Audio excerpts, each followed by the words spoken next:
8 நாளில் ஒரு பொண்ணை வசியம் பண்ணுறதுக்காக உள்ள மந்திரம். கல்யாணம் பண்ணுறதுக்காகவோ கணவன் பிரச்சனைக்காகவோ நீங்கள் இதை பயன்படுத்திக்கலாம். எல்லாத்துக்கும் பயன்படுத்தி அடி வாங்கிக்காதீங்க.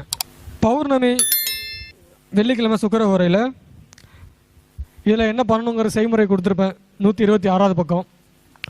அதில் எப்படி பண்ணணுங்கிறது தெளிவாக இருக்கும். அதில் உள்ள மாதிரி நீங்கள் பண்ணிங்கன்னா யாராக இருந்தாலும் சரி 8 நாளில் வசியம் பண்ணிடலாம். மந்திரத்தை எத்தனை முறை ஜபிக்கிறது? 108 1008. சாமிஜி 126 பெண்ணின் வீட்டு வாசலின் முன்னின் புதைக்க வேணும்னு சொல்லியிருக்கீங்க. சரி, அங்கே போனால் டின்னு கட்டிட மாட்டாங்களா சாமிஜி? நீங்கள் எக்ஸ்கியூஸ் மீன்னு சொல்லி கவு தட்டிட்டு தான் போகக்கூடாது, தெரியாமல் புதைச்சிட்டு வரலாம். உங்கள் வீட்டு வாசப்படில் புதைக்க சொன்னால் நீங்கள் வந்து அவங்க வீட்டுக்குள்ளே போய் பேசிட்டு நான் புதைக்க போகிறேன் கூட வந்து ஹெல்ப் பண்ணுங்க கேட்பீங்களா? எப்படி சமைச்ச முடியும்? அப்பார்ட்மெண்ட்லாம் டைல்ஸ் ஒட்டி விட்டு வச்சுறாங்களே. எது அப்பார்ட்மெண்ட்லாம் டைல்ஸா இருக்கு. எப்படி இருந்தாலும் வீட்டு வாசப்படியில் போட்டு புதைச்சி விட்டுருங்க, ஒன்றும் பிரச்சனை இல்லை.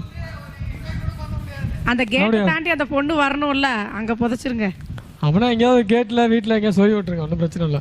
128 பக்கம். வீட்டுக்கு சிசிடிவி கேமரா இருக்கா சாமிஜி? சிசிடிவி கேமரா ஸ்தம்பனம் பண்ணி கட்டு போட்டுருங்க.